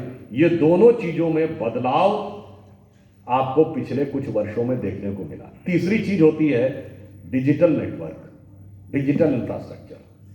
एक तो होता है सड़क का इंफ्रास्ट्रक्चर, एक होता है डिजिटल इंफ्रास्ट्रक्चर। डिजिटल इंफ्रास्ट्रक्चर की जब बात आती तो आपने देखा कि सरकार ने यह निर्णय लिया कि अब देश के 12,000 से अधिक गांवों को हाई स्पीड से जोड़ा जाएगा और लगभग सभी गांवों को आने वाले कुछ वर्षों में हाई स्पीड इंटरनेट से जोड़ दिया जाएगा। अब आप कहेंगे उस हाई स्पीड इंटरनेट जोड़ने से उत्तर प्रदेश में विकास में क्या अंतर आएगा, मैं आपको बताता हूं। जो हमारे यहां छोटे उद्योग माने जाते हैं, परंतु जो उत्तर प्रदेश की स्थानीय विशेषताएं, जैसे लखनऊ का चिकन उद्योग, वाराणसी के साड़ी का उद्योग, भदोही का कारपेट का उद्योग या मुरादाबाद का पीतल का उद्योग, अभी तक इसमें क्या होता है, इसमें जो मैन्युफैक्चरर इसमें कोई भी डिजाइन बनाता है, उदाहरण के लिए जैसे लखनऊ के चिकन उद्योग का उदाहरण लीजिए, तो डिजाइन बनाते हैं तो या तो वो ट्रेडिशनल परंपरागत डिजाइन बनाते हैं या फिर वो अपनी कल्पना या अपने अनुभव से उसके अंदर कोई परिवर्तन या इंप्रोवाइजेशन करते हैं। पर जैसे ही वो एक व्यापक डिजिटल नेटवर्क से जुड़ जाएंगे तो क्या होगा कि उनकी जो डिजाइन है उसका प्रॉपर साइंटिफिक एनालिसिस के द्वारा उसके जो मूल एलिमेंट्स होते हैं जिनको मोटिव्स कहते हैं उनका आइडेंटिफिकेशन हो जाता है। ये डिजाइन इन 20 बेसिक एलिमेंट से बनी है। अब उन 20 बेसिक एलिमेंट्स को किन किन कॉम्बिनेशन में बनाकर उससे नई डिजाइन बनाई जा सकती है, यह कंप्यूटर की मदद से बहुत सहजता से बताया जा सकता है।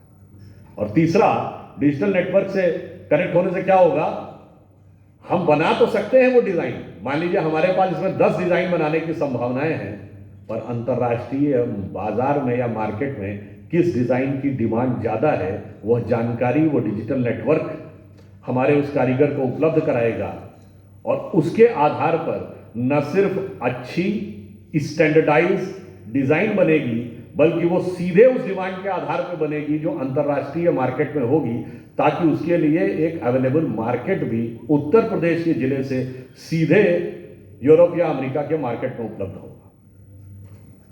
ये 3 ऐसी संभावनाएं हैं, एथेनॉल हो, हाईटेक इंडस्ट्री हो और जो डिजिटल नेटवर्क बनने जा रहा है, जिसकी तरफ मैं चाहूंगा कि आप लोग ध्यान दें और आने वाले समय में यदि उत्तर प्रदेश के उद्यमी इन विषयों के ऊपर गंभीरता के साथ आगे बढ़ेंगे तो आप देखेंगे कि इसमें बहुत सारी संभावनाओं के द्वार आगे खुलने जा रहे हैं। अब एक और चीज भी आती है, रोड नेटवर्क के बाद, डिजिटल नेटवर्क के बाद एक बहुत बड़ी रिक्वायरमेंट है किसी भी देश के एडवांसमेंट के पैरामीटर में, वो है एयर नेटवर्क। यूपी में योगी जी की सरकार आने से पहले 2017 से पहले हमारे यहां सिर्फ 2 रेगुलर एयरपोर्ट थे, लखनऊ और वाराणसी। अब 7 रेगुलर एयरपोर्ट है। वो 7 रेगुलर एयरपोर्ट होने से अब आज की डेट में उत्तर प्रदेश भारत में सर्वाधिक एयरपोर्ट वाला राज्य बन गया है। तो आप सोचिए, जिसकी गिनती कभी बीमारू राज्य में होती थी, वहां सर्वाधिक हवाई अड्डों वाला राज्य है। वहां पर सबसे बड़ी मोबाइल की फैक्ट्री है और वहां पर सबसे बड़ी मिसाइल की फैक्ट्री बनने जा रही है, जिसकी प्रक्रिया शुरू हो गई। तो आप ये सोचिए, वो एयरपोर्ट से कनेक्टिविटी से भी अंतर क्या आएगा। उत्तर प्रदेश में एक और संभावना है, जिस संभावना की तरफ लोगों का ध्यान कम जाता था। मैं अगर आपसे पूछूं कि आप भारत के बाहर जाके पूछिए तो भारत की जो सांस्कृतिक प्रतीक है उनमें सर्वाधिक नाम किसका आता है, भगवान राम, भगवान कृष्ण, भगवान बुद्ध, और तीनों ही उत्तर प्रदेश की, तीनों की धरती उत्तर प्रदेश। हम इस संभावना को कभी टटोल ही नहीं पाए। मैं इसीलिए एयर कनेक्टिविटी के बाद इस पे आ रहा हूं। हम इस संभावना को कभी टटोल नहीं पाए। आप कल्पना करिए कि दुनिया में कोई देश ऐसा नहीं होगा जिसकी इतनी अपार संभावनाएं हों। आप याद करिए, जब योगी जी मुख्यमंत्री बने उसके बाद जो पहली दीपावली हुई अयोध्या में, तो साउथ कोरिया की जो फर्स्ट लेडी है वो मुख्य अतिथि के रूप में आई, क्योंकि वो लोग मानते हैं कि उनके परिवार की डिसेंडेंसी भगवान राम से। थाईलैंड का राजा टाइटल होल्ड करता है किंग रामा द 10th। ना थाईलैंड हिंदू कंट्री है, ना साउथ कोरिया हिंदू कंट्री है। दुनिया में एक ही देश ऐसा है जहां के नेशनल ब्रॉडकास्टर पर डे रामायण आती है, वो है इंडोनेशिया, जो दुनिया का सबसे बड़ा मुस्लिम कंट्री है। और हरे राम हरे कृष्णा मूवमेंट कहां चलता? यूरोप में, जहां मेजॉरिटी क्रिश्चियंस हैं। आप सोचिए कि वो आधार हमारे यहां, international society for Krishna consciousness, भगवान कृष्ण की जन्मभूमि हमारे यहां। भगवान बुद्ध, चाहे म्यांमार हो, थाईलैंड हो, इंडोनेशिया हो, श्रीलंका हो, जापान हो, वो कनेक्ट, और भगवान बुद्ध की निर्वाण स्थली हमारे यहां, और वो आता कि एयर से कनेक्टेड नहीं थी। मतलब मैं एक उदाहरण देता हूं आपको कि मंगोलिया एक ऐसा देश था जहां आज तक भारत के कोई प्रधानमंत्री गए नहीं थे आजादी के बाद। और जब मोदी जी वहां पर गए तो वहां के प्रधानमंत्री ने, जानते हैं उनको क्या भेंट किया? एक घोड़ा भेंट किया। उस घोड़े का नाम क्या है? कनथक। आप कभी जाके नेट पे चेक करिएगा तो मंगोलिया के पार्लियामेंट के ऊपर भी एक बहुत बड़े घोड़े की मूर्ति लगी है। कनथक का अर्थ जानते क्या होता है? जैसे महाराणा प्रताप जी के घोड़े का नाम चेतक था, भगवान बुद्ध के घोड़े का नाम कनथक था। इसीलिए मंगोलिया में घोड़ों की सबसे अच्छी जो ब्रीड होती है उसको कनथक कहते हैं, और वो भगवान बुद्ध की उसी परंपरा से अपने को जोड़ते हैं। ये उत्तर प्रदेश की भूमि से दुनिया के भिन्न भिन्न स्थलों पर कनेक्ट था, मगर भगवान बुद्ध की जो भूमि थी उसका हवाई जहाज से कनेक्शन नहीं था। आपने देखा कि अभी कुशीनगर के एयरपोर्ट का में अंतर्राष्ट्रीय एयरपोर्ट बना है, तो टूरिज्म को लेकर ये नई प्रकार की संभावनाएं बढ़ रही है। काशी में जो परिवर्तन आ रहा है वो आप सभी देख रहे होंगे, जिस प्रकार का नया स्वरूप काशी ग्रहण करने जा रही है। अयोध्या में जो परिवर्तन हो रहा है, यूं समझिए कि अयोध्या आने वाले समय में विश्व के सबसे बड़े धार्मिक केंद्रों में उभर कर आने वाला है। वहां पर भी अंतर्राष्ट्रीय एयरपोर्ट बनने जा रहा है। आप सोचिए, रोड रेल की कनेक्टिविटी और उसके साथ वहां पे भव्य राम मंदिर की स्थापना, पर्यटन के क्षेत्र में असीमित संभावनाएं खोजी। और एक और बात समझिए, जब हम इंडस्ट्री की बात करते हैं, टूरिज्म की बात, तो एक थोड़ा वेस्टर्न माइंडसेट हमारे दिमाग पे आ जाता है। वेस्ट में एक ही प्रकार का टूरिज्म होता है जिसे कहते हैं रिक्रिएशनल टूरिज्म, जिसको आप पर्यटन हिंदी में कहते हैं। हमारे यहां पर्यटन का महत्व कम है। हमारे यहां स्पिरिचुअल टूरिज्म का महत्व अधिक है, जिसे हम तीर्थाटन कहते हैं। और आपने देखा कि अभी सरकार ने कुंभ मेले में जितना शानदार आयोजन किया, अब आप सोचिए काशी का नया स्वरूप, कुशीनगर का नया स्वरूप, अयोध्या का नया स्वरूप, और जो कुंभ मेले में दिखा, ये पर्यटन ही नहीं, उत्तर प्रदेश में एक नई संभावना तीर्थाटन को एक नए युगानुकूल परिवेश में स्थापित करने की दिख रही है। तो ये मैंने प्रयास किया कि आपको एक बात समझ में आए कि उत्तर प्रदेश में हुआ क्या है और आने वाले समय में परिवर्तन कहां हो रहा है। देखिए, मैं एक और बात भी कहना चाहता हूं।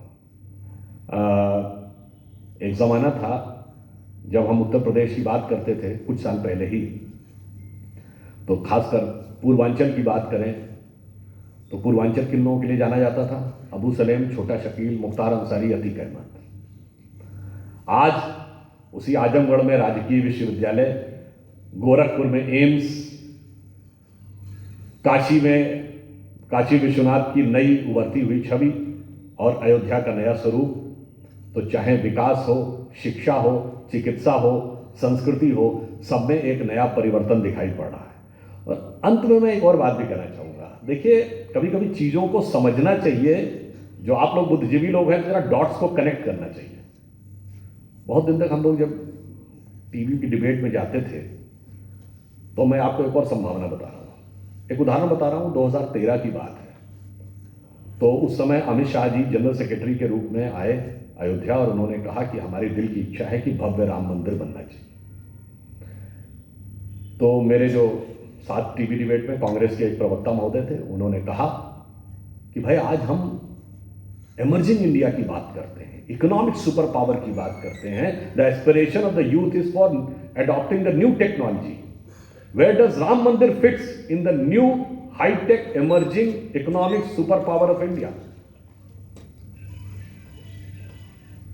बताइए आप। एक नया स्वरूप उभर रहा है, उस नई टेक्नोलॉजी में राम मंदिर का क्या रोल है? तो मैंने उनसे कहा, मान्यवर, we do not want to make India economic super power. Economic super power तो बहुत से देश रह लिए हैं। एक जमाने में जापान भी रह लिया, साउथ कोरिया भी रह लिया, सिंगापुर भी रह लिया, ताइवान, हांगकांग, मकाऊ जैसे छोटे छोटे देश रह लिए। We want to become the world leader, and if any country wants to become the world leader, other than economy, military and intellectual power, एक चौथी चीज चाहिए, that is a set of values that is capable of inspiring the society and inspiring the country and inspiring the world. मूल्यों का एक प्रतीक चाहिए जो देश, समाज और सबको प्रेरित करता हो। तो मैंने कहा कि दुनिया का इतिहास भरा पड़ा है उस उदाहरणों से कि भाई भाई को मारकर गद्दी पर बैठा, बेटा बाप को मारकर गद्दी पे बैठा। उसकी तुलना में हमारी वो कथा, जो लोग भगवान राम में आस्था रखते हों अथवा न आस्था रखते हों, खड़ाऊ रख के शासन करने वाले भाई का अपने पिता के एक वचन पर सारा राजपाट छोड़ने वाले पुत्र की कथा, ये श्रेष्ठतम मानवीय मूल्यों का प्रतीक बनेगा। इसलिए 21वीं सदी का महान भारत बगैर राम मंदिर के संभव ही नहीं है। अब मैं आपको ये भी बताता हूं, अगर आप तो बहुत लोगों को पता हो, एक संयोग देखिए, ये राम मंदिर के काल जो भी घटनाएं हुई वो भारत के राजनीतिक परिवर्तन के महत्वपूर्ण कालखंड के साथ सिंक्रोनाइज है। जैसे आपने शायद बहुत लोगों को ना पता हो, ब्रिटिश टाइम के आने के बाद जब से डॉक्यूमेंटेड प्रॉपर डॉक्यूमेंट्स अवेलेबल हैं, तो राम मंदिर पर जो पहली एफआईआर हुई है वो नवंबर 1858 में हुई है। और उसमें भी जानते हैं क्या महत्वपूर्ण बात है? फैजाबाद के थानेदार ने लिखा है कि साहब 50 निहंग सिख घुसाए हैं और उन्होंने आके कब्जा कर लिया है। हवन करने के बाद सब जगह राम राम लिख दिया है। और किस पर कब्जा कर लिया है? मस्जिद जन्म स्थान पर। अब ये एक अलग विषय है कि मस्जिद जन्म स्थान क्या थी। ये 1858 है और 1857 प्रथम स्वतंत्रता संग्राम। अब आप देखिए, फिर भारत आगे बढ़ता है और आजादी की लड़ाई के बाद सबसे बड़ा मुकाम आता है 1937 प्रोविंशियल असेंबलीज इलेक्शन, जब राज्यों में हमारी अपनी सरकारें आ जाती हैं। केंद्र में भले ही कांग्रेस उसकी अंग्रेजों की सरकार थी, यहां पर कांग्रेस ने सरकारें बना ली थी। 1936 में अयोध्या में एक बड़ा संघर्ष होता है, जिसके बाद वहां नमाज पढ़ने पर रोक लगा दी जाती है, केवल जुमे जुमे की परमिशन रहती है। अब देखिए, उसके बाद सबसे बड़ा भारत के इतिहास में परिवर्तन क्या आता है? 1947 स्वतंत्रता, 49 में वहां मूर्तियां प्रकट होती हैं। इसके बाद आप देखिए, उसके बाद एक बड़ा परिवर्तन आता है कब?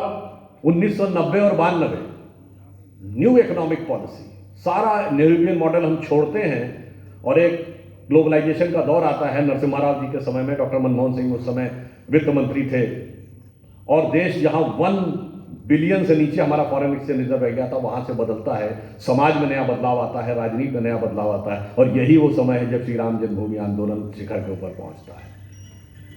अगला बड़ा बदलाव आता है 2010 लखनऊ बेंच का जजमेंट, जिसमें वो मान लेते हैं कि सेंट्रल डोम जो है, सैंक्टम सैंक्टोरम, वो श्री रामलला विराजमान को दिया है। और यही 2010 का वर्ष है। आप जाके चेक करिएगा, बैरक ओबामा भारत की संसद में आते हैं और पहली बार कोई अमेरिकी राष्ट्रपति आकर बोलता है, India is not emerging, India has emerged.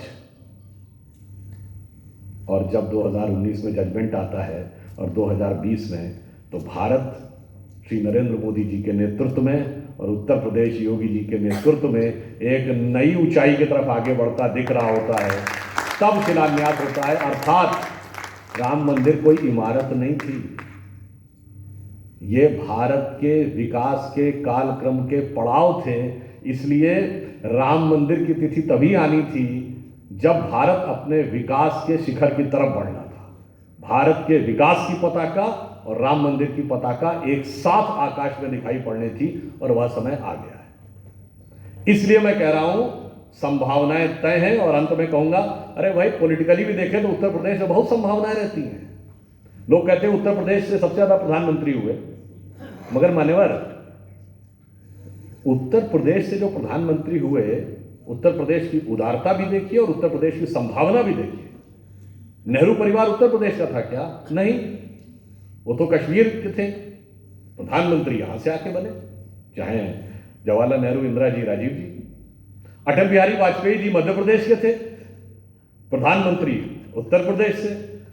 Modi ji Gujarat से, प्रधानमंत्री उत्तर प्रदेश से। तो चाहे अर्थनीति हो, चाहे संस्कृति हो, चाहे राजनीति हो, संभावनाएं अनंत हैं। बस अब ये ध्यान रखिए कि वह प्रदेश जहां पर हमारे सबसे बेहतर संसाधन, सबसे बेहतर मानवीय संसाधन, सबसे बेहतर आर्थिक संसाधन है, इसमें किसी प्रकार का संशय मन में मत रखिएगा। परिवर्तन का वह दौर अब आ गया है। बस आप लोगों को यह ध्यान रखना है, जैसे कभी कभी क्या होता है, अगर सब कुछ तय भी हो ना तो थोड़ा कर्म तो करना पड़ता है। जैसे आप अपने मोबाइल में गाना रिकॉर्ड कर लेते हैं, अब गाना तो वही बजेगा जो रिकॉर्डेड है, मगर बटन तो दबाना पड़ता है ना। तो बस आप ये समझ लीजिए, भारत का भवितव्य तय हो चुका है और उत्तर प्रदेश जिसने भारत के इतिहास के हर परिवर्तन में एक महत्वपूर्ण भूमिका निभाई है, वो एक बार फिर योगी जी के नेतृत्व में अग्रणी भूमिका निभाने के लिए तय हो गया। जैसे भगवान कृष्ण ने जब पूरा उपदेश दिया गीता का, तो अर्जुन को कॉन्फिडेंस आ गया था क्या? नहीं, उसने कहा महाराज वो सब तो ठीक है, मगर कैसे मान लें कि ये होने वाला है? तो उन्होंने विराट रूप दिखाया था, देखो ये सत्य है, यही होने वाला है। तो अर्जुन ने कहा कि महाराज जब ये तय है तो फिर काहे बात का खून खराबा करना, बस आप पलक झपकाइए और मैं सिंहासन में बैठा हूंगा और ये सब भूमि में पड़े होंगे। तो भगवान कृष्ण ने कहा तय तो है, मगर मिलेगा कर्म के अनुसार ही। उसी प्रकार सब कुछ तय है, बस जैसे मोबाइल में बटन दबाइए सही गाना बजता है, गाना रिकॉर्डेड रखा है, सही बटन दबाइए और उसके बाद भारत के विकास के नए गीत के साथ स्वर मिलाते हुए आगे बढ़िए। तो यह पंक्ति कहकर बात समाप्त करता हूं, जो उत्तर प्रदेश के लिए बिल्कुल चरितार्थ होती है। गौरवशाली था भूत, भविष्यत भी महान है, अगर संभाले आप उसे जो वर्तमान है। धन्यवाद। हेलो,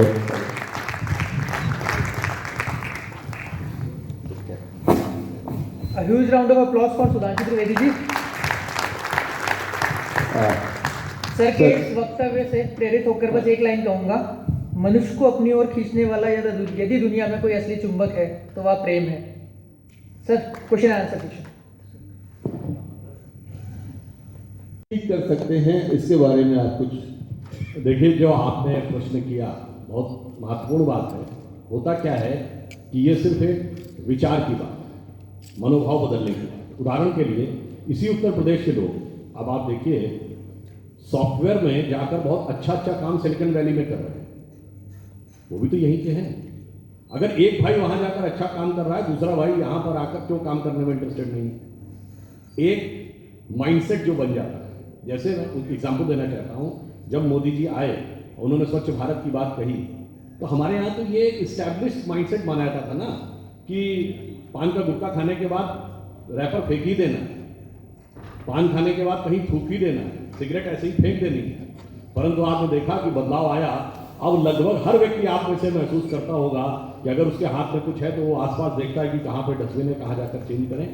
मेरा मानना है कि उत्तर प्रदेश के अंदर जो क्षमता है संसाधनों की,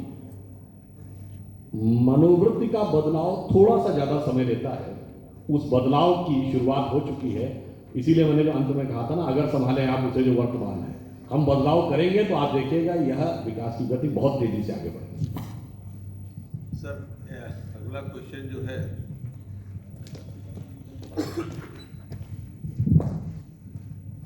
हेलो,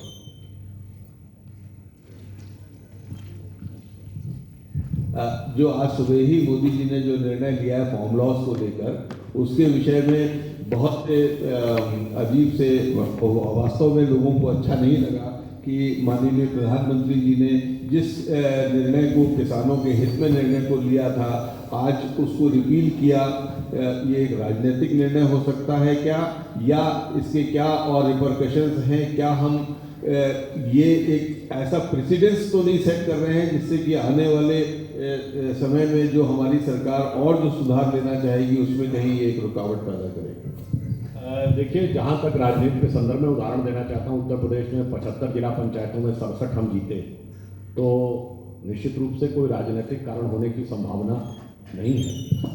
प्रधानमंत्री जी का वक्तव्य यदि आपने देखा हो तो उन्होंने क्या बोला कि शायद मेरी तपस्या में कोई कमी रह गई हो, इसी कारण से जो दीपक के समान स्पष्ट दिखने वाला सत्य है वह भी हम कुछ लोगों को समझाने में असफल रहे, इसलिए मैं वापस लेता हूँ। देखिए, राजनीति का एक बहुत बड़ा सिद्धांत है जो आचार्य चाणक्य ने कहा था कि राजा के कान और हृदय दोनों बहुत बड़े होने चाहिए, यानी सबकी सुने और फिर बड़े हृदय से निर्णय ले। तो मोदी जी ने इस समय संवेदनशीलता से निर्णय लिया है। बात तकनीकी पक्ष की यहाँ पर नहीं। उनको लगा कि यदि कोई एक पक्ष भी किसी भी कारण से, वो कारण सही है गलत वो एक अलग विषय, कारण से यदि असंतुष्ट है और वह अपने को कष्ट में आहत में महसूस कर रहा है, तो उन्होंने एक विशाल हृदय का परिचय देते हुए यह निर्णय लिया है। और आगे मेरा मानना है कि उन्होंने एक और भी काम किया है। आपको ध्यान है MSP के लिए, और जिसको आप एग्रीकल्चर फार्मिंग कहते हैं, और तीसरा डाइवर्सिफिकेशन ऑफ क्रॉप, इसके लिए भी एक अलग व्यवस्था सुनिश्चित की है जो ये तय करेगी कि आगे आने वाले टाइम में ये चीज़ें कैसे आगे बढ़ेंगी। सर, अगला क्वेश्चन भी कुछ ऐसे ही रोड सेफ्टी और ट्रैफिक रूल्स को लेकर है कि हमने पिछले 4 साल में कम से कम अब ये तो देखा कि लखनऊ में ट्रैफिक लाइट्स चालू हो गई और कुछ लोग उसका पालन भी करने लगे, लेकिन अभी भी हम ये देखते हैं कि चाहे इंक्रोचमेंट की समस्या हो, चाहे ट्रैफिक रूल्स के वायलेशन की समस्या हो, हमारी जो प्रशासनिक क्षमता में जो हमें अपनी कमी दिखती है वो विल पावर हमारे अधिकारियों में और उनमें ये क्यों नहीं है कि वो अपने लॉ का इन्फोर्समेंट बहुत इफेक्टिव ढंग से करें? देखिए, लॉ का इन्फोर्समेंट होने के लिए एक तो प्रक्रिया होती है कि स्वयं प्रेरणा से हो, और दूसरा है कि तकनीक का इस्तेमाल। अब जैसे हर ट्रैफिक सिग्नल पे जो आपने बात कही, हर ट्रैफिक सिग्नल पे प्रचुर मात्रा में पुलिस के सिपाही उपलब्ध हों, यह संभव नहीं हो सकता है। बड़े चौराहों पर ही हो सकते हैं। फिर आगे जाके इसीलिए CCTV लगाए जाते हैं, और आने वाले टाइम में वो चीज़ें ऑटोमेटिक रिकॉर्ड हो जाएंगी, जैसे कि बड़े देशों में होती थी, विदेशों में होती थी। तो अब किसी भी व्यक्ति के लिए कानून तोड़ने से पहले 10 बार सोचना पड़ेगा। तो जैसे उदाहरण के लिए एक दौर था जब हमारे प्रधानमंत्री कहते थे कि 1 रुपया चलता है उसमें से 15 पैसे पहुंचता है। आज प्रधानमंत्री मोदी जी के समय में 100 का 100 पैसा पहुंचता है, और उसमें टेक्नोलॉजी का भी प्रयोग है। तो उसी प्रकार जो आपने बात कही, उसके लिए हम दोनों बातें, हम अपने मनोदशा में भी बदलाव करें और टेक्नोलॉजी का भी प्रयोग होगा। तो जो बदलाव नहीं करेंगे तो वो टेक्नोलॉजी से बाध्य होंगे। तो जिसे कहते हैं ना कि पुराने ज़माने में कहते थे भाई, एक कहावत होती थी, कोई देखे ना देखे अल्लाह देख रहा है। तो आप भाई, कोई देखे ना देखे CCTV देख रहा है। सर, चूंकि आपके पास समय का बहुत अभाव है और आपको 7 बजे की डिबेट में पहुंचना भी है, और आपके इस कार्यक्रम में आने के लिए हम सबके तरफ से तहे दिल से आपका शुक्रगुजार, और मैं माइक अपने MOC को हैंड ओवर करता हूँ। Thank you, sir. It's indeed a privilege for we Lucknowites to listen to Dr. Sudhanshu Trivedi ji. As a token of love and affection from Lucknow, I request Pawan Dhawan sir to present a shawl to our keynote speaker Sudhanshu Trivedi ji. A huge round of applause for Sudhanshu ji.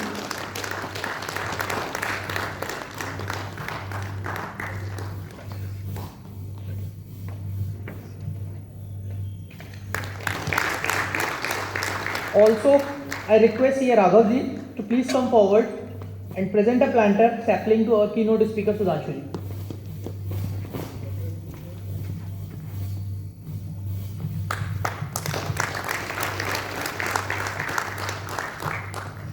Now I request CMA Hemant Soni sir to present a shawl to Mukesh ji as a token of love and affection.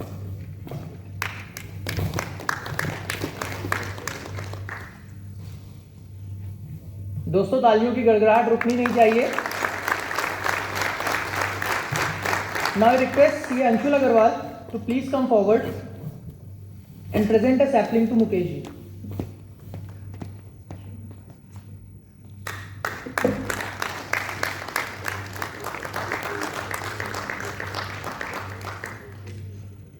क्योंकि 2 लाइनें Hemendra sir और Atul sir के लिए बोली थी तो सुधांशु जी के लिए तो वैसे ही बनती हैं। तो एंड में बस इतना ही कहूँगा, जिंदगी के 4 दिन लाए थे हम उधार में, जिंदगी के 4 दिन लाए थे हम उधार में, 2 आरजू में कट गए 2 इंतजार में।